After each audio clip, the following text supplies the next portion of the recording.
الحمد لله وحده والصلاة والسلام على من لا نبي بعده أما بعد فأعوذ بالله من الشيطان الرجيم بسم الله الرحمن الرحيم إن الذين جاءوا بالإفك عصبة منكم لا تحسبوه شرا لكم بل هو خير لكم لكل امرئ منهم ما اكتسب من الإثم والذي تولى كبره منهم له عذاب عظيم لولا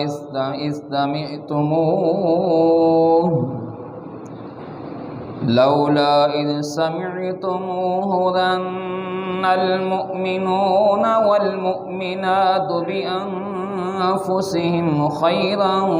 وقالوا هذا إفك مبين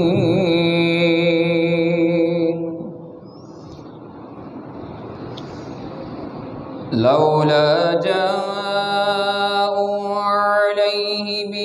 بأربعة شهداء فإن لم يأتوا بالشهداء فأولئك عند الله هم الكاذبون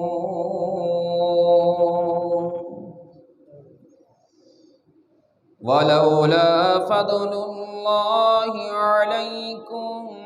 ورحمته في الدنيا والآخرة لمسكم فيما أفضتم فيه عذاب عظيم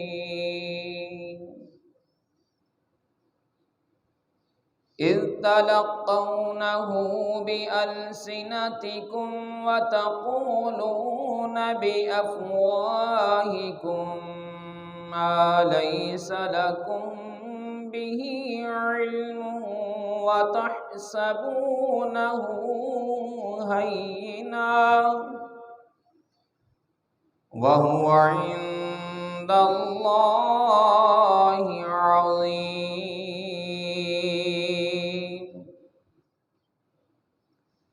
ولولا إذ سمعتموه قلتم ما يكون لنا أن نتكلم بهذا سبحانك هذا بهتان عظيم يعظكم الله أن تعودوا لمثله أبدا إن كنتم مؤمنين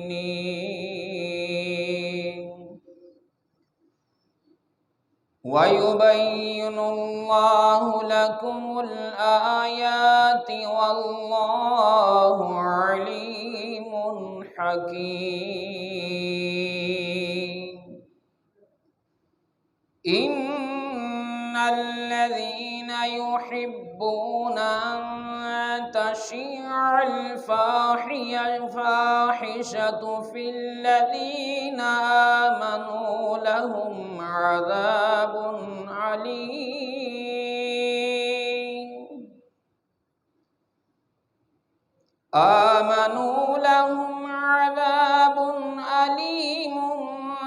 في الدنيا والآخرة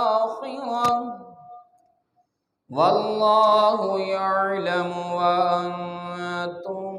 لا تعلمون ولولا فضل الله عليكم ورحمته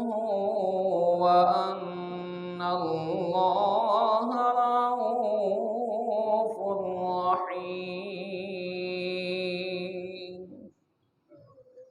صدق اللہ مولانا العظیم ان اللہ وملائکتہ یصلون علی النبی یا ایہا الذین آمنوا صلوا علیہ وسلموا تسلیما۔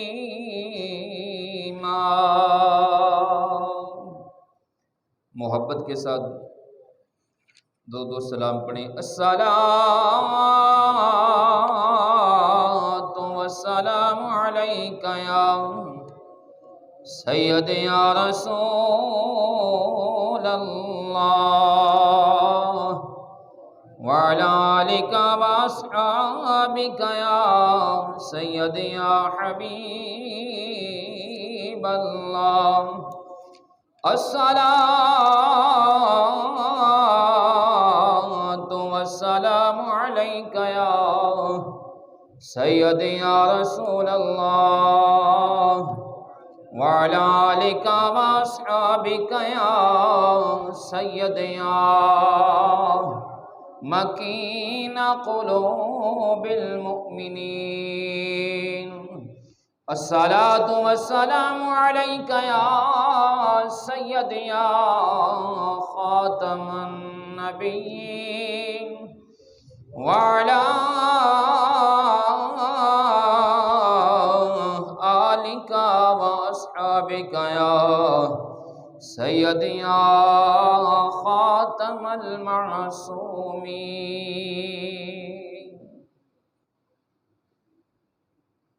تمام حمدہ ثنا و تعریفاں اس رب کائنات کے لیے جس کے قبضہ قدرت کے اندر تمام کائنات کی جان ہے۔ ان گنت درود و سلام نبی مکرم نور مجسم شفیع معظم تاجدار انبیاء احمد مجتبی جناب محمد مصطفیٰ صلی اللہ علیہ وآلہ وسلم کی بارگاہ میں ہدیہ عقیدت پیش کرنے کے بعد معزز حاضرین و سامعین، آج 16 رمضان المبارک بروز جمعۃ المبارک ہم سب اللہ رب العزت کے گھر میں اس کی توفیق سے حاضر ہیں۔ اللہ تعالیٰ میری اور آپ سب احباب کی اس حاضری کو اپنی بارگاہ میں قبول فرمائے۔ سامعین محترم، قرآن مجید فرقان حمید برہان رشید کی سورہ نور میں سے 10 آیات کریمہ میں نے آپ احباب کے سامنے تلاوت کرنے کا شرف حاصل کیا ہے۔ اللہ رب العزت کی بارگاہ میں دعا گو ہوں رب العالمین مجھے اور آپ سب احباب کو حضور نبی مکرم صلی اللہ علیہ وآلہ وسلم کی سیرت مطہرہ پر عمل کرنے کی توفیق عطا فرمائے، اور اللہ رب العزت ہماری اس حاضری کو اپنی بارگاہ میں شرف قبولیت عطا فرمائے۔ سامعین محترم، جن آیات کریمہ کی میں نے آپ احباب کے سامنے تلاوت کی ہے، ان آیات کریمہ کا ایک خاص موضوع سخن ہے۔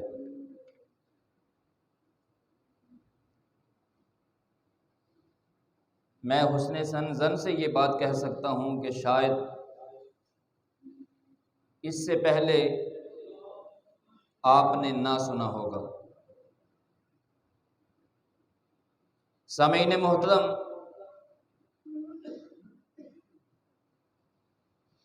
ان آیات کریمہ کا شان نزول ایک ایسی ہستی کے حق میں ہوا ہے جو خود بھی صحابیہ ہیں اور جن کے بھائی بھی صحابی ہیں، جن کی بہنیں بھی صحابیہ ہیں، جن کا باپ بھی صحابی ہے اور جن کی ماں بھی صحابیہ ہے، پھر جن کا دادا بھی صحابی ہے، اور خود ان کی شان یہ ہے کہ یہ صرف صحابیہ ہی نہیں بلکہ محبوب خدا کی محبوبہ بھی ہیں، اور ان کی شان یہ ہے کہ جو خود فخر سے بتایا کرتی تھیں کہ ہر زوجہ کا انتخاب جو ہے وہ کسی کے ذریعے ہوا، لیکن میں وہ ہوں جس کا انتخاب خود رب العالمین نے فرمایا ہے۔ اور ان کی شان یہ ہے کہ جن کے متعلق رب العالمین نے خود قرآن مجید کے اندر اعلان فرمایا کہ یہ تمام مومنوں کی ماں ہے، اور ہر آدمی چاہے وہ مولوی ہو، چاہے پیر ہو، چاہے حکیم ہو، چاہے دنیا کا بدکار ہی کیوں نہ ہو، چور ڈاکو ہی کیوں نہ ہو، وہ کسی اور کا حیا کرے نہ کرے، کم از کم اپنی ماں کا حیا ضرور کرتا ہے۔ اور جس کی نظروں کے اندر ماں اور باپ کا حیا بھی چلا جائے، ماں باپ کا حیا بھی ختم ہو جائے، تو زمانے والے پھر اس کو کچھ اور لفظوں سے یاد کرتے ہیں۔ منبر رسول پر میں وہ لفظ بولنا نہیں چاہتا۔ تو قرآن مجید کے اندر رب العالمین نے ان کو تمام امت کی ماں بنایا ہے۔ اب ظاہر ہے کہ ماں کی عزت وہ ہی کرتا ہے جس کا نطفہ جائز ہو، جس کا نطفے کے اندر کوئی گڑبڑ ہو وہ ماں باپ کی عزت نہیں کرتا۔ اب ان کی شان جو سورہ نور کے اندر رب العالمین نے جس انداز سے شان رب العالمین نے بیان فرمائی ہے، یہ قرآن مجید کا ایک انوکھا انداز ہے۔ رب العالمین نے ارشاد فرمایا ان الذین جاؤوا بالافک عصبۃ منکم، اور یہ بات ایک بات نوٹ کر لیں تاکہ آنے والا مضمون جو ہے وہ آسانی سے سمجھ آ سکے۔ اگر کسی پر مرد ہو یا عورت، بچہ ہو یا جوان ہو، بوڑھا ہو، کسی کے اوپر کسی قسم کا اگر الزام آ جائے، تہمت آ جائے، تو اس کے متعلق گواہی مانگی جاتی ہے خاندان سے، اس کے قرابت داروں سے، ماں باپ سے، بہنا بھائیوں سے، رشتہ داروں سے گواہی مانگی جاتی ہے، اور گواہی ہمیشہ اس کی مانگی جاتی ہے جس پر معاشرے کو اعتبار ہو، بھروسہ ہو۔ لیکن اگر کوئی اس کے متعلق نیک متقی آدمی اس کی پاک دامنی کی گواہی دے دے تو وہ عورت برادری و معاشرے کے اندر جو ہے وہ عزت والی سمجھی جاتی ہے، لیکن یہ تو ایک انسان کی گواہی ہے، تو جس کی پاک دامنی کی گواہی خود رب العالمین دے دے، خود رب جس کی پاک دامنی کا اعلان کرے، خود رب گواہی دے دے، قربان جاؤں پھر اس کی پاک دامنی کی شان کیا ہے۔ رب العالمین نے ارشاد فرمایا ان الذین جاؤوا بالافک عصبۃ منکم، بے شک جن لوگوں نے سیدہ عائشہ صدیقہ رضی اللہ تعالیٰ عنہا پر تہمت لگائی، وہ تم میں سے ایک گروہ ہے، اور اس گروہ کے جراثیم آج بھی ہیں جو انسانی شکلوں میں موجود ہیں۔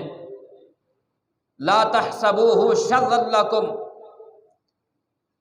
تم اس تہمت کو اپنے لیے شر نہ سمجھو، بل ہوا خیر لکم، بلکہ وہ مال کے اعتبار سے تمہارے لیے بہتر ہے۔ یہ حضور صلی اللہ علیہ وآلہ وسلم کو تسلی دی جا رہی ہے رب العالمین کی طرف سے، اور سیدہ عائشہ صدیقہ رضی اللہ تعالیٰ عنہا کو تسلی دی جا رہی ہے حضور صلی اللہ علیہ وآلہ وسلم کی وصاحت سے۔ پہلے آپ ترجمہ سماعت کر لیں، پھر میں پورا واقعہ آپ احباب کے سامنے عرض کروں گا۔ لِكُلِّ امْرِئٍ مِّنْهُمْ مَا اكْتَسَبَ مِنَ الْإِثْمِ،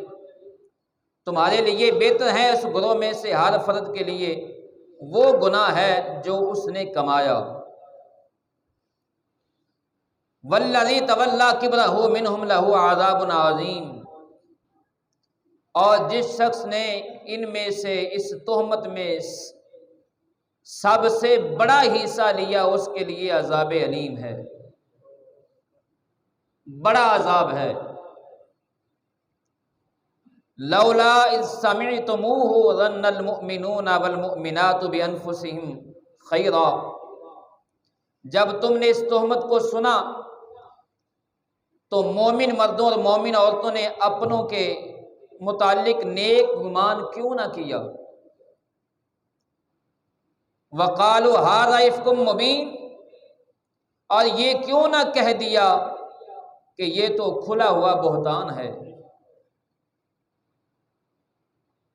رب العالمین نے یہاں مومنین کو مخاطب فرمایا کہ جب تم میں سے کسی نے یہ ایسی بات سنی، ایسا بہتان سنا، تو تم نے فوراً گواہی کیوں نہ دے دی کہ یہ تو کھلا بہتان ہے، یہ الزام ہے۔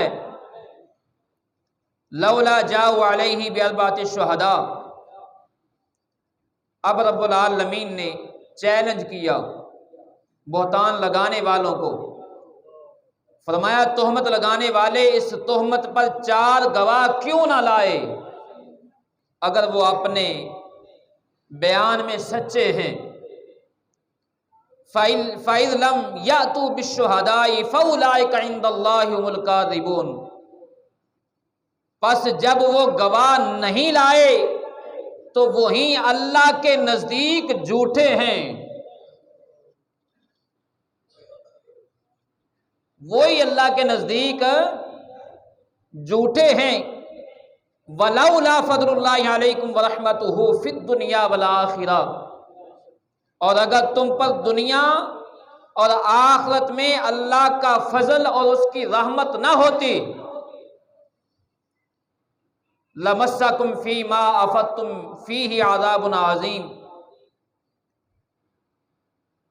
تو تم نے جس تہمت کا چرچا کیا تھا اس کی وجہ سے تمہیں بڑا عذاب آتا، تمہیں بڑا عذاب پہنچتا۔ اذ تلقونہ بألسنتکم وتقولون بأفواہکم ما لیس لکم بہ علم وتحسبونہ ہینا، جب تم یہ تہمت اپنی زبانوں سے نقل کرتے رہے اور اپنے منہوں سے وہ بات کہتے رہے جس کا تمہیں علم نہ تھا، اور تم اس کو معمولی سمجھتے رہے۔ وَهُوَ عِندَ اللَّهِ عَظِيمٌ، حالانکہ اللہ کے نزدیک وہ بہت بڑی سنگین بات تھی۔ بڑا سنگین معاملہ تھا اللہ رب العزت کی بارگاہ میں، اللہ کے ہاں۔ وَلَوْلَا إِذْ سَمِعْتُمُوهُ قُلْتُم مَّا يَكُونُ لَنَا أَن نَّتَكَلَّمَ بِهَٰذَا، تم نے اس تہمت کو سنتے ہی یہ کیوں نہ کہا، ایسی بات کرنا ہمارے لیے جائز نہیں ہے۔ أَن نَّتَكَلَّمَ بِهَٰذَا سُبْحَانَكَ هَٰذَا بُهْتَانٌ عَظِيمٌ، اے اللہ تو پاک ہے، یہ بہت سنگین بہتان ہے۔ یعظکم اللہ ان تعودوا بمثلہ ابدا ان کنتم مؤمنین، اللہ تمہیں نصیحت فرماتا ہے کہ تم دوبارہ ایسی بات کبھی بھی نہ کرنا اگر تم مومن ہو، اگر تم ایمان والے ہو۔ وَيُبَيِّنُ اللَّهُ لَكُمُ الْآيَاتِ وَاللَّهُ عَلِيمٌ حَكِيمٌ، اور اللہ تمہارے لیے آیتیں نازل فرما رہا ہے، اور اللہ بہت علم والا، حکمت والا ہے۔ ان الذين يحبون ان تشيع الفاحشة في الذين آمنوا لهم عذاب عليم، بے شک جو لوگ یہ چاہتے ہیں کہ ایمان والوں میں بے حیائی کی بات پھیلے، ان کے لیے دنیا اور آخرت میں دردناک عذاب ہے۔ فی الدنیا والآخرہ واللہ یعلم وانتم لا تعلمون، اور تم نہیں جانتے، اور اگر تم پر اللہ کا فضل نہ ہوتا، فرمایا اللہ جانتا ہے تم نہیں جانتے۔ ولولا فضل اللہ علیکم ورحمتہ وان اللہ رؤوف الرحیم، اور اگر تم پر اللہ کا فضل نہ ہوتا اور اس کی رحمت نہ ہوتی، اور یہ کہ اللہ بہت شفیق اور بے حد مہربان ہے، اور اگر تم پر اللہ کی رحمت نہ ہوتی تو تم پر عذاب آ جاتا۔ اب یہ معاملہ، اس کو اب ہم حدیث کی روشنی میں دیکھیں گے اور خود ان کی زبانی سنیں گے۔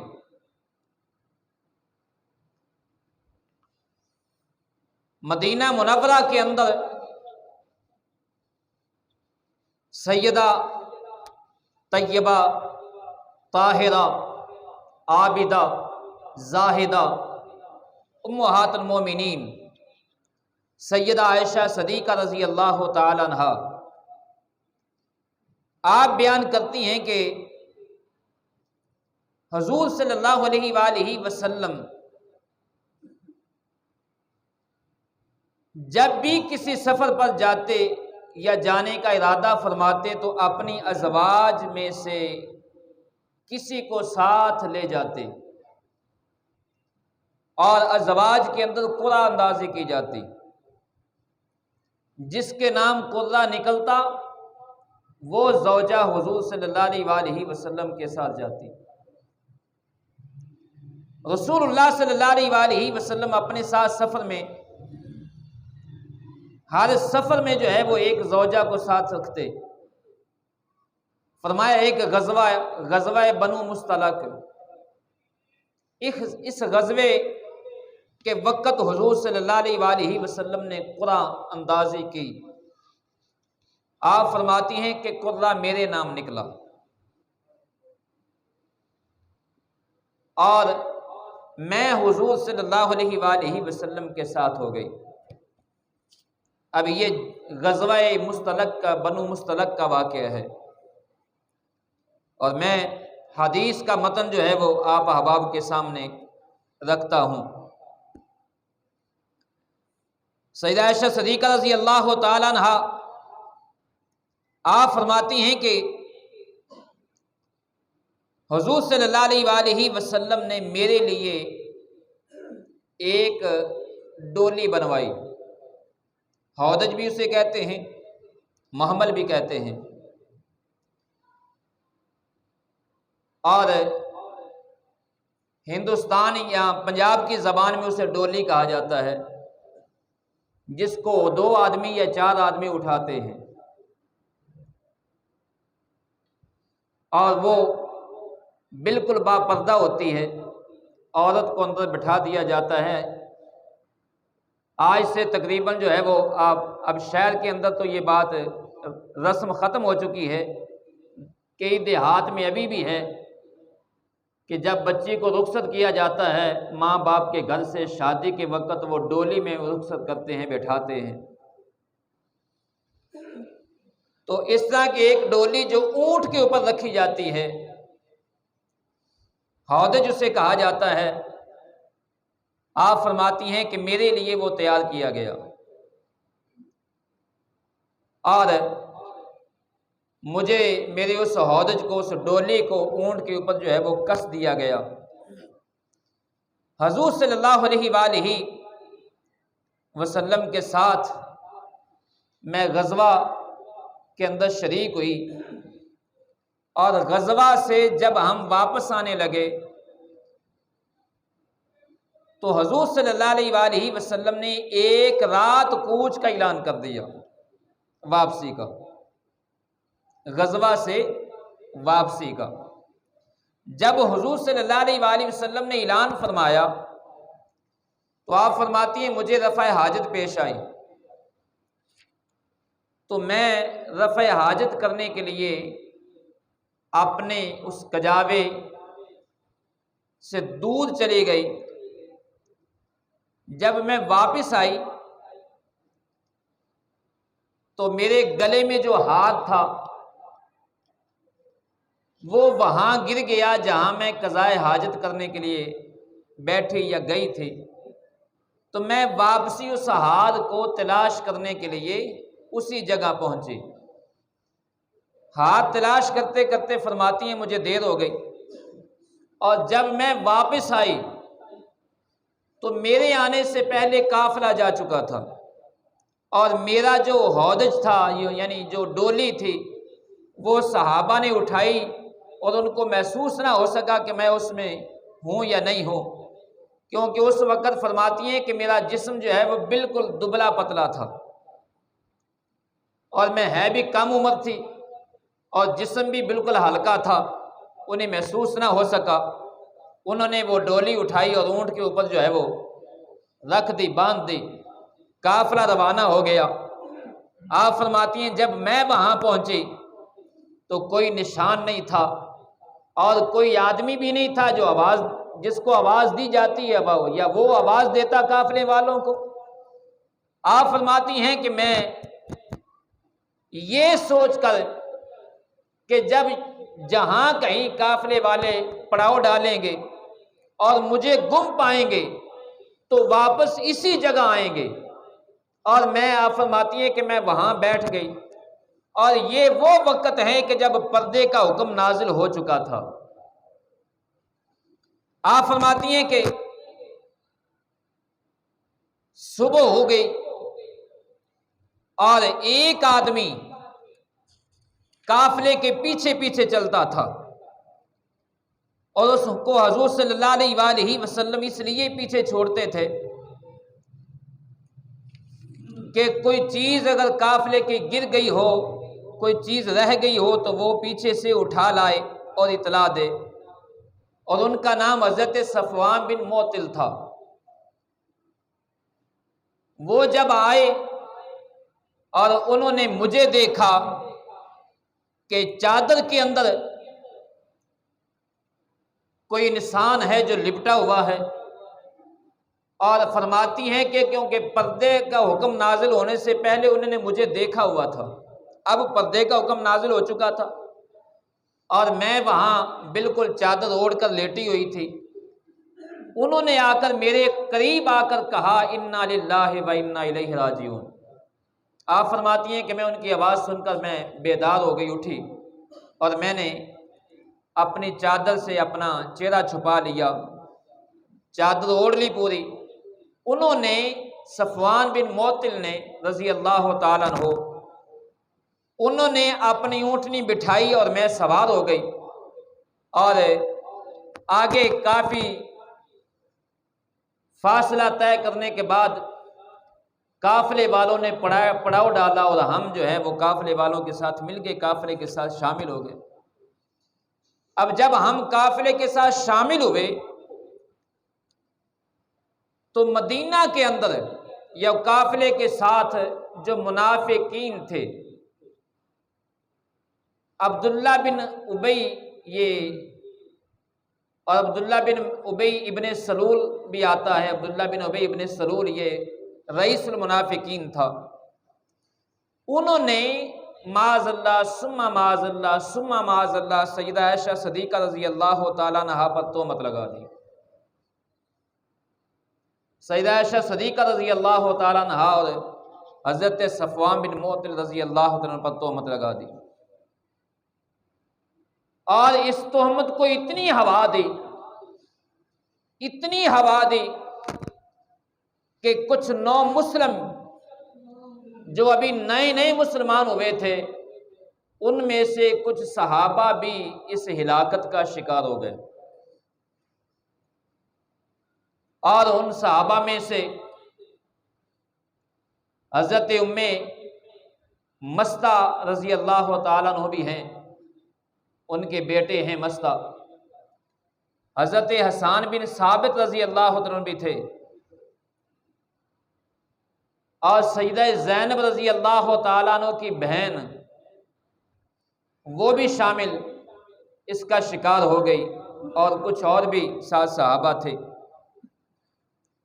سیدہ عائشہ صدیقہ رضی اللہ تعالیٰ عنہ فرماتی ہیں کہ جب ہم مدینہ میں پہنچے تو میری طبیعت خراب ہو گئی، اور پورا ایک ماہ میں بیمار رہی، اور مجھے کانوں کان بھی کسی بات کی کوئی خبر نہیں تھی، مجھے کوئی پتہ نہیں بات کیا باتیں ہو رہی ہیں، مجھے کوئی علم نہیں تھا کہ میرے متعلق کیا پراپوگنڈے اور کس طرح کے لوگ باتیں کر رہے ہیں۔ آپ فرماتی ہیں ایک دن جب میری طبیعت میں افاقہ ہوا، میں کچھ بہتر ہوئی، آپ فرماتی ہیں ہاں حضور صلی اللہ علیہ وآلہ وسلم کے رویہ مبارک کے اندر میں کچھ تبدیلی محسوس کرتی تھی، جو حضور صلی اللہ، اگر میری طبیعت خراب ہوتی اس سے پہلے تو حضور صلی اللہ علیہ وآلہ وسلم جس طرح میری خبر گیری کرتے تھے، اب اس طرح میری خبر گیری نہیں ہو رہی تھی، بس حضور صلی اللہ علیہ وآلہ وسلم جب بھی گھر تشریف لاتے تو سلام بلاتے اور صرف اتنا ہی کہہ دیتے عائشہ کیا حال ہے، تمہارا کیا حال ہے، بس اور کوئی بات نہیں کرتے تھے، جبکہ اس سے پہلے حضور صلی اللہ علیہ وآلہ وسلم خصوصی کرم سے مجھے نوازا کرتے تھے۔ آپ فرماتی ہیں کہ جب میری طبیعت میں افاقہ ہوا تو میں رات کو رفع حاجت کرنے کے لیے جب گھر سے باہر جانے لگی تو ام مستہ میرے ساتھ تھیں، اور ہم وہاں رفع حاجت کے لیے جایا کرتی تھی، جب مدینہ کی اور عورتیں بھی جاتی تھیں، تو جب ہم رفع حاجت سے فارغ ہو کر واپس آنے لگیں تو ام مستہ رضی اللہ تعالیٰ عنہا ان کی چادر کے اندر ان کا پاؤں اٹک گیا اور وہ گر گئی، اور ان کی زبان سے نکلا اے مستہ تو ہلاک ہو جائے، اے مستہ تو ہلاک ہو جائے۔ سیدہ عائشہ رضی اللہ عنہا فرماتی ہیں تو کیسی ماں ہے، ماں اپنی اولاد کے لیے دعائیں کرتی ہیں تو اپنے بیٹے کے لیے بد دعا کر رہی ہے، کیا بول رہی ہے، تمہیں پتہ نہیں تم نے کیا بولا؟ تو ام مستہ نے کہا اے ام المومنین، اے سیدہ عائشہ صدیقہ رضی اللہ تعالیٰ عنہ، تمہیں نہیں پتا مستہ تمہارے متعلق کیا باتیں کر رہا ہے، کیا کہتا ہے؟ تو آپ نے فرمایا مجھے تو کوئی پتہ نہیں، وہ تو ایک صحابی ہے، اور وہ صحابی ہے جو بدر میں بھی شامل تھے اور جن کی بخشش کا اللہ نے اعلان کر دیا ہے، اور تم ان کے بارے میں ہلاکت کی بد دعا کر رہی ہو۔ تو اب ام مستہ نے کہا کہ عائشہ تمہارے بارے میں مستہ یہ باتیں کر رہا ہے اور مدینے میں یہ باتیں ہو رہی ہیں۔ سیدہ عائشہ فرماتی ہیں کہ جب میں نے یہ بات سنی، وہ میرا پہلا دن تھا، جب پہلے دن میں نے یہ باتیں سنی، اور اب میری مرض کے اندر اور مزید اضافہ ہو گیا،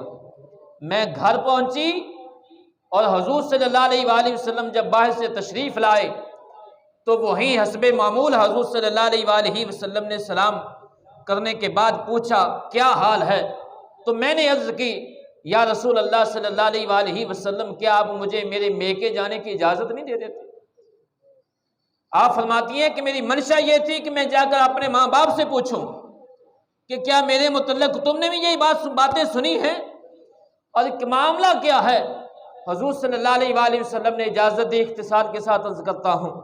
آپ فرماتی ہیں جب میں اپنے ماں باپ کے گھر گئی، میں نے اپنی والدہ سے پوچھا، اپنے والد سے پوچھا، اور انہوں نے کہا کہ بیٹا صبر کرو، انشاءاللہ رب العالمین کو راستہ نکالے گا۔ ہمیں یقین ہے اللہ رب العزت تمہاری پاک دامنی کا اعلان کرے گا۔ اور فرماتی ہیں کہ میں دن بھی رو رہی تھی، رات بھی روتی تھی، اور آنکھوں میں نیند کا سرما نہیں ڈالا تھا، یعنی سو کر بھی نہیں دیکھا تھا۔ اور نیند آئے کیسے؟ جن کی نعتیں قرآن نے پڑھی ہوں، جن کے گھر جبریل بھی بغیر اجازت کے نہ آئے، اور جن کی گود میں محبوب خدا کا سر ہو، اللہ کا قرآن نازل ہو جائے، جن کے جو حائضہ بھی ہوں تو حضور صلی اللہ علیہ وآلہ وسلم ان کے ساتھ ٹیک لگا کر بیٹھے ہوں، جو حائضہ بھی ہو تو حضور صلی اللہ علیہ وآلہ وسلم ان کے ساتھ ایک چادر میں لیٹے ہوں، اور جو حضور صلی اللہ علیہ وآلہ وسلم کے سر مبارک میں زلفوں میں کنگھی کرے، اللہ کا قرآن نازل ہو۔ آج ان کے متعلق لوگ بہتان تراشی کر رہے ہو، پھر نیندیں کیسے آئیں؟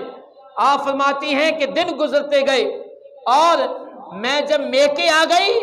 حضور صلی اللہ علیہ وآلہ وسلم میرے گھر تشریف لے گئے، اور میرے غلام کو بلایا اور لونڈی کو بلایا، سیدنا علی المرتضیٰ شیر خدا کرم اللہ وجہ الکریم کو بلایا، اور ان سے پوچھا بتاؤ صدیقہ کے بارے میں، عائشہ کے بارے میں تمہارا گمان کیا ہے؟ اور فرماتی ہیں میری سوکن سے پوچھا گیا، سیدہ زینب رضی اللہ تعالیٰ عنہ سے پوچھا گیا کہ تم ان کے متعلق کیا گمان کرتی ہو؟ تو غلام بریدہ نے کہا یا رسول اللہ صلی اللہ علیہ وآلہ وسلم، رب کعبہ کی قسم ہے ہم عائشہ کے متعلق سوائے خیر کے اور کچھ نہیں جانتے، سوائے بھلائی کے اور کچھ نہیں جانتے۔ اور جب لونڈی سے پوچھا گیا، بریدہ سے اور غلام سے پوچھا گیا بتاؤ تمہارا گمان کیا ہے عائشہ کے متعلق، تو انہوں نے کہا، اب لونڈی نے کہا یا رسول اللہ صلی اللہ علیہ وآلہ وسلم، اب ایسی جو ہے وہ معصوم بیوی کے بارے میں پوچھتے ہو، ایسی عورت کے بارے میں پوچھتے ہو کہ جو آٹا گوندتے گوندتے سو جاتی ہو اور آٹا بکری کھا جاتی ہو، تم ایسی بھولی بالی عورت کے بارے میں پوچھتے ہو؟ یا رسول اللہ صلی اللہ علیہ وآلہ وسلم میں گھر میں رہتی ہوں، عائشہ کے بارے میں سوائے خیر کے میں اور کچھ نہیں جانتی۔ اور جب سیدنا علی المرتضیٰ شیر خدا کرم اللہ وجہ الکریم سے پوچھا گیا تو ایک مرتبہ تو سیدنا علی المرتضیٰ شیر خدا رضی اللہ تعالیٰ نے کہا یا رسول اللہ صلی اللہ علیہ وآلہ وسلم، کیا آپ کے لیے عورتوں کی کوئی کمی ہے؟ اگر آپ کو ہاں کوئی تکلیف ہوئی ہے، آپ اس کو جدا کر دیں، کسی اور عورت کا انتخاب کر لیں۔ لیکن ساتھ ہی سیدنا علی المرتضیٰ شیر خدا کرم اللہ وجہ الکریم نے فرمایا، اور یہ ان کی کتابوں میں حوالہ جات ہے، حوالہ نہ ہو میں ذمہ دار ہوں گا، ان کی کتابوں میں حوالہ ہے، سیدنا علی شیر خدا کرم اللہ وجہ الکریم کا قول ہے۔ آپ فرماتے ہیں یا رسول اللہ صلی اللہ علیہ وآلہ وسلم، جب آپ کے جوتے مبارک میں ایک موذی جانور آ کر داخل ہو جائے تو جبریل امین اللہ کے حکم سے اس کی اطلاع دے دے، اور جبریل آ کر کہیں یا رسول اللہ صلی اللہ علیہ وآلہ وسلم، آپ کے جوتے مبارک میں وہ جانور ہے جو آپ کو اذیت دے گا، اور آپ جوتے سے جو ہے پاؤں نکال لیں۔ یا رسول اللہ صلی اللہ علیہ وآلہ وسلم، اگر جبریل آ کر اس جانور کی موذی کی اطلاع دے سکتے ہیں تو اگر آپ کی حرم پاک میں کوئی ایسا معاملہ ہوتا تو رب العالمین ضرور آپ پر وحی نازل فرما دیتے، جبریل ضرور آ کر آپ کو اطلاع دیتے۔ یا رسول اللہ صلی اللہ علیہ وآلہ وسلم، میں گواہی دیتا ہوں کہ سیدہ عائشہ صدیقہ کے اندر خیر کے سوا اور کچھ نہیں ہے۔ میں کہتا ہوں ارے بدبختو، اگر تمہیں مولا علی کرم اللہ وجہ الکریم سے سچی محبت ہے تو کم از کم مولا علی کا قول ہی مان لو، مولا علی کی گواہی ہی مان لو۔ اگر مولا علی کی گواہی پر بھی تمہیں یقین نہیں ہے تو پھر یہ بات میں ڈنکے کی چوٹ پر کر رہا ہوں، تم بے ایمان ہو اور کافر ہو، کافر ہو، کافر ہو۔ کیوں کہ سیدہ عائشہ صدیقہ رضی اللہ تعالیٰ عنہ کی گواہی، پاک دامنی کی گواہی قرآن نے دی، اور جو قرآن کو نہ مانے وہ کون ہے؟ بلند آواز سے کہیں، جو قرآن کو نہ مانے وہ کون ہے؟ اور آج بھی جو سیدہ عائشہ صدیقہ رضی اللہ تعالیٰ عنہ پر کوئی زبان درازی کرے وہ قطعاً مسلمان نہیں ہے، وہ کافر ہے۔ نبی پاک صلی اللہ علیہ وآلہ وسلم نے یہ منافقین کے لیے تمام حجت کی تھی کہ کہیں منافقین یہ نہ کہیں کہ جب اپنے گھر کی بات آئی تو رسول اللہ صلی اللہ علیہ وآلہ وسلم نے جلد بازی سے کام لیا اور تحقیق نہیں کی۔ یہ تمام حجت تھا، ورنہ حضور صلی اللہ علیہ وآلہ وسلم تو وہی نازل ہونے سے پہلے بھی جانتے تھے، پہلے بھی جانتے تھے۔ کیوں؟ سیدہ عائشہ صدیقہ رضی اللہ تعالیٰ عنہا وہ ذات ہے، وہ ہستی ہیں کہ جب حضور صلی اللہ علیہ وآلہ وسلم کا بھی نکاح نہیں ہوا تھا تو ایک فرشتہ سیدہ عائشہ صدیقہ رضی اللہ تعالیٰ عنہا کی تصویر، ایک کپڑے میں تصویر لے کر حضور صلی اللہ علیہ وآلہ وسلم کی خدمت میں حاضر ہوا تھا اور عرض کی تھی، اللہ کے نبی، اللہ رب العزت نے آپ کی حرم کے لیے، آپ کی زوجہ کے لیے اس عائشہ صدیقہ رضی اللہ تعالیٰ عنہ کا انتخاب کیا ہے۔ اب حضور صلی اللہ علیہ وآلہ وسلم منبر پر تشریف لے آئے اور منبر پر حضور صلی اللہ علیہ وآلہ وسلم نے خطبہ ارشاد فرمایا، فرمایا لوگوں، کچھ لوگوں کی اذیتیں میرے گھر تک پہنچ چکی ہیں، اور کون ہے جو ان سے مجھے نجات دلائے؟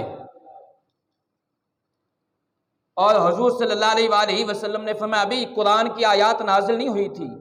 یہ اعلان حضور صلی اللہ علیہ وآلہ وسلم نے پہلے فرمایا، اور حضور صلی اللہ علیہ وآلہ وسلم نے فرمایا لوگوں سن لو، سیدہ عائشہ صدیقہ رضی اللہ تعالیٰ عنہا کے متعلق میں خیر کے سوا کچھ نہیں جانتا۔ اور صفوان بن معطل کے بارے میں بھی حضور صلی اللہ علیہ وآلہ وسلم نے اعلان فرمایا، فرمایا جن کے بارے میں تہمت لگائی گئی ہے ان کے متعلق بھی میں خیر کے سوا کچھ نہیں جانتا۔ اور حضور صلی اللہ علیہ وآلہ وسلم نے صفوان بن معطل سے جب پوچھا، اس سے پہلے پوچھا، تو صفوان بن معطل نے عرض کی، یا رسول اللہ صلی اللہ علیہ وآلہ وسلم، اللہ کی قسم میں نے آج تک کسی عورت کا پردہ نہیں کھولا، آج تک کسی عورت کا پردہ نہیں کھولا۔ کہنے کا مطلب یہ تھا، یا رسول اللہ صلی اللہ علیہ وآلہ وسلم، میں تو نہ مرد ہوں، میں تو ہوں ہی نہ مرد، اور وہ نہ مرد تھے۔ حضور صلی اللہ علیہ وآلہ وسلم اب اعلان کرنے کے بعد سیدہ عائشہ صدیقہ رضی اللہ تعالیٰ عنہا کے گھر، یعنی سیدنا صدیق اکبر رضی اللہ تعالیٰ عنہ کے گھر تشریف لے گئے، اور جا کر حضور صلی اللہ علیہ وآلہ وسلم تشریف فرما ہوئے بیٹھے۔ اب ایک تمام حجت منافقین پر اور کی حضور صلی اللہ علیہ وآلہ وسلم نے، میرے پاس وقت نہیں ہے ورنہ میں ایک ایک اعتراض کا اللہ کے فضل سے جواب دیتا، ان کے ایک ایک اعتراض کا انشاءاللہ میں دوں گا کسی اور موقع پر، کہ ان کافروں کے سیدہ عائشہ صدیقہ رضی اللہ تعالیٰ عنہا پر کیسے اعتراضات ہیں، کیسی تہمتیں ہیں جو آج بھی ان کی کتابوں میں موجود ہیں۔ رب کعبہ کی قسم ہے، جب سنیں گے تو جو ہے نا وہ جگر پارا پھٹ جائے گا۔ حضور صلی اللہ علیہ وآلہ وسلم سیدہ عائشہ صدیقہ فرماتی ہیں ہمارے گھر تشریف لائے، بیٹھ گئے، تشریف فرما ہوئے، اور حضور صلی اللہ علیہ وآلہ وسلم نے منافقین پر یہ اتمام حجت کرنے کے لیے سیدہ عائشہ صدیقہ رضی اللہ تعالیٰ عنہ سے فرمایا عائشہ، میں جانتا ہوں آپ بے گناہ ہیں، پاک دامن ہیں، لیکن اگر آپ سے کوئی خطا ہو بھی گئی ہو تو اللہ کی بارگاہ میں توبہ کر لیجیے، اللہ معاف فرمانے والا ہے۔ اب یہ الفاظ جب سیدہ عائشہ صدیقہ رضی اللہ تعالیٰ عنہ نے سنے تو انہوں نے اپنے والد سیدنا صدیق اکبر رضی اللہ عنہ سے عرض کی، آپ میری طرف سے جواب دیں حضور صلی اللہ علیہ وآلہ وسلم۔ تو سیدنا صدیق اکبر نے کہا، بیٹی مجھے سمجھ نہیں آتی میں آقا کریم کو کیا جواب دوں، کیا جواب دوں؟ اور جا کر اپنی والدہ سے کہا، امی جان آپ جواب دیں۔ اور ماں نے بھی کہا، بیٹا مجھے کوئی بات سمجھ نہیں آ رہی، میں کریم آقا کو کیا کہوں، کیا جواب دوں؟ آپ فرماتی ہیں میں اس غم میں اٹھی، کمرے میں چلی گئی، جا کر لیٹ گئی اور زاروں قطار رو رہی تھی، اور اس امید پر تھی کہ انشاءاللہ اللہ رب العزت اور اللہ کی بارگاہ میں آرزو کی، مولا تو جانتا ہے میں بے گناہ ہوں، میں پاک ہوں، اے اللہ جب تو اپنے محبوب کے جسم پر، یہ سیدنا عمر فاروق رضی اللہ عنہ کا قول ہے، انہوں نے کہا تھا یا رسول اللہ صلی اللہ علیہ وآلہ وسلم، اللہ تعالیٰ نے آپ کے جسم اطہر پر گندی مکھی نہیں بیٹھنے دی، اور جو مکھی سے حفاظت فرماتا ہے رب آپ کے جسم کی، آپ کی عصمت سے جب اللہ تعالیٰ مکھی سے حفاظت فرماتا ہے تو ایسی بدبخت بدکار عورت کو اللہ تعالیٰ آپ کے جسم کے ساتھ کیسے لپٹنے دے گا، جس جسم پر گندی مکھی نہیں بیٹھتی۔ اور سیدہ عائشہ صدیقہ رضی اللہ تعالیٰ عنہ فرماتی ہیں میں اندر جا کر لیٹ گئی، زاروں قطار رو رہی تھی اور امید سے تھی، اور آپ فرماتی ہیں مجھے امید یہ تھی کہ اللہ تعالیٰ اپنے محبوب کے دل پر الہام فرما دے گا، یا بذریعہ خواب اللہ تعالیٰ میری پاک دامنی کا اعلان کرے گا۔ آپ فرماتی ہیں میرے گمان میں بھی یہ نہیں تھا، میں اس قابل بھی نہیں کہ میری شان میں اللہ قرآن کی آیات نازل فرما دے گا، اور میں ابھی میرے ماں باپ نہیں اٹھے تھے، حضور صلی اللہ علیہ وآلہ وسلم ابھی تک وہاں ہی تشریف فرما تھے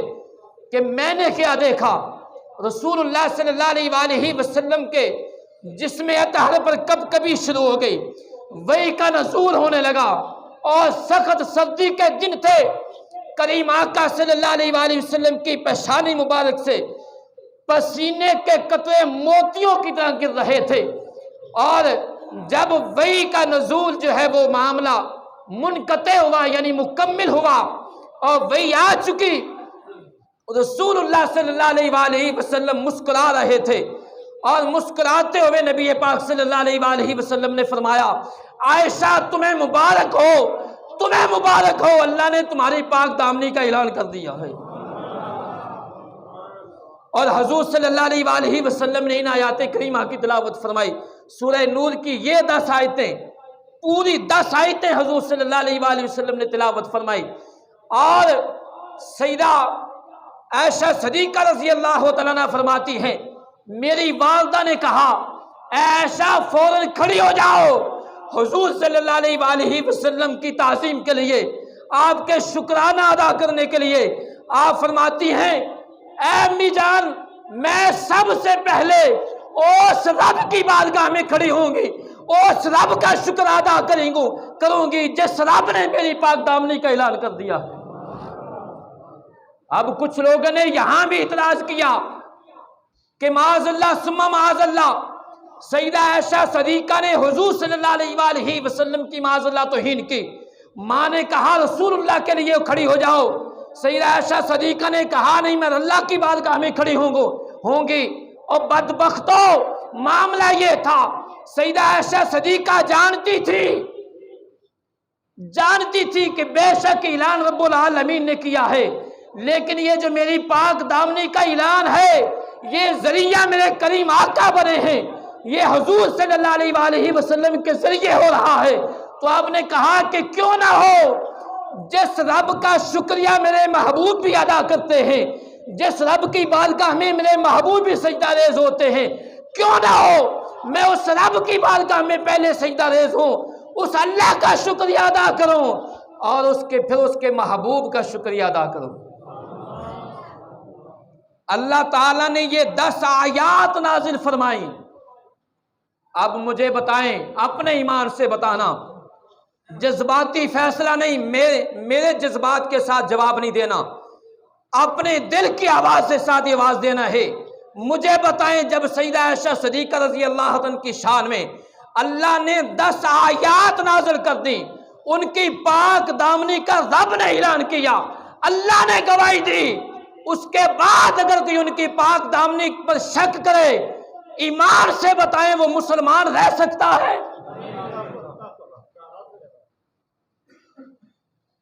اور اگر وہ کافر ہے تو پھر بلند آواز سے کہیں کہ سیدہ عائشہ صدیقہ کی پاک دامنی پر شک کرنے والا کون ہے؟ کون ہے جو عائشہ صدیقہ کی پاک دامنی پر شک کرے؟ کون ہے؟ اب کوئی ہم سے پوچھے کیا ان کے جنازے پڑھنے جائز ہیں؟ اب کوئی ہم سے پوچھے کہ ان کے جا کے ایصال ثواب کے لیے دعا مانگنا جائز ہے؟ میں نے کہا ان کے لیے جائز ہے جن کے اپنی عورتوں کا نکاح توڑنا ہو، جنہوں نے حرام کے بچے جننے ہو، ان کے لیے جائز ہے۔ جو چاہتے ہیں ہمارے بچے حلالی ہوں، وہ سیدہ عائشہ صدیقہ کے منکروں کے گستاخوں کا نکاح اور جنازہ نہیں پڑھ سکتا، کیونکہ وہ قرآن کے بھی منکر ہیں، نبی پاک صلی اللہ علیہ وآلہ وسلم کے فرمان کے بھی منکر ہیں، حضور صلی اللہ علیہ وآلہ وسلم کے گستاخ بھی ہیں۔ مسلمان کیسے رہ سکتے ہیں؟ اس لیے مسلمانوں اب جاگنے کی ضرورت ہے، ہوش کے ناخن لینے پڑیں گے، ہوش کے ناخن لو۔ ہم صرف ایک پلیٹ دال کے لیے یا ایک پلیٹ چاولوں کے لیے کھانے کے لیے بغیر جو ہے وہ پوچھے بتائے ہم جہاں دل چاہتا ہے چلے جاتے ہیں۔ خدا را یہ پلیٹ چاولوں سے پیٹ تو بھر جائے گا، اور وہ بھی چند گھنٹوں کے لیے، دل پیٹ تو بھر جائے گا پر دل ایمان سے خالی ہو جائے گا، دل ایمان سے خالی ہو جائے گا۔ میں ایک حکایت بتا کر جو ہے وہ سنا کر اجازت چاہتا ہوں۔ شیخ سعدی علیہ رحمہ آپ کا ایک مرید تھا، اس کو کھانسی ہو گئی اور کافی علاج معالجہ کے بعد کھانسی نہ گئی۔ کسی نے مشورہ دے دیا ایک گھونٹ شراب کا پی لو، کھانسی چلی جائے گی۔ اس نے کہا میں اپنے پیر سے پوچھے بغیر نہیں پیوں گا، میرے پیر نے کہا ہے کہ وہ حرام ہے اور حرام میں شفا نہیں ہے۔ اب وہ عقیدت مند تھا، آج کل کے نام نہاد مریدوں کی طرح مرید نہیں تھا۔ اس نے جا کر اپنے شیخ سے پوچھا، شیخ سعدی علیہ رحمہ نے فرمایا کہ بیٹا شراب حرام ہے، اللہ نے اسے حرام کر دیا ہے، لہٰذا اس میں شفا نہیں ہے۔ اب وہ مرید واپس آ گیا، پھر کچھ عرصہ بیت گیا، کھانسی نہ گئی۔ اسی بدبخت نے پھر دوبارہ مشورہ دے دیا کہ اگر آپ ویسے نہیں پی سکتے تو پانی میں ملا کر پی لیں اور ایک گھونٹ پی لیں۔ اب بعض اوقات انسان شیطان کے بہکاوے میں آ جاتا ہے، اس نے بات مانی اور ایک گھونٹ پی لیا، کھانسی ختم ہو گئی، کھانسی چلی گئی۔ اب یہاں ایمان کا امتحان تھا، جیسے آج کچھ لوگوں کے امتحان ہو جاتے ہیں، بچہ بیمار ہو جائے نا تو ان کو کوئی مسلمان دم کرنے والا نظر نہیں آتا، کہتے ہیں فلاں عیسائی کے پاس گئے تھے اللہ نے شفا دے دی ہے۔ اصل میں معاملہ یہ ہے کہ اب شیخ سعدی علیہ رحمہ کی حکایت سن لیں، بات اگلی سمجھ میں خود آ جائے گی۔ کچھ عرصہ کے بعد وہ شیخ صاحب کی خدمت میں حاضر ہوا تو اس نے وہ بات کر دی، حضور آپ نے بتایا تھا کہ وہ شراب میں شفا نہیں ہے، تو میں نے ایک گھونٹ پیا ہے، مجھے کھانسی سے آرام آ گیا، کھانسی چلی گئی ہے۔ تو آپ نے فرمایا افسوس، صد افسوس، صد افسوس، آپ نے فرمایا بات سنو، ہر مرض کا ایک وقت ہوتا ہے،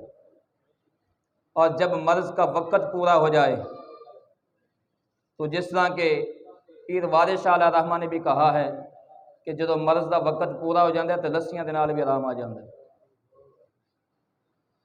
تو آپ نے فرمایا کہ ہر مرض کا وقت ہوتا ہے، تیری مرض کا وقت پورا ہو گیا تھا، اور یہ بات ذہن میں رکھنا، تو نے شراب پی، شراب پینے سے کھانسی تو چلی گئی ہے، کھانسی تو گئی، لیکن آپ نے فرمایا کہ انسان کے جسم کے اندر جو سب سے قیمتی چیز ہے،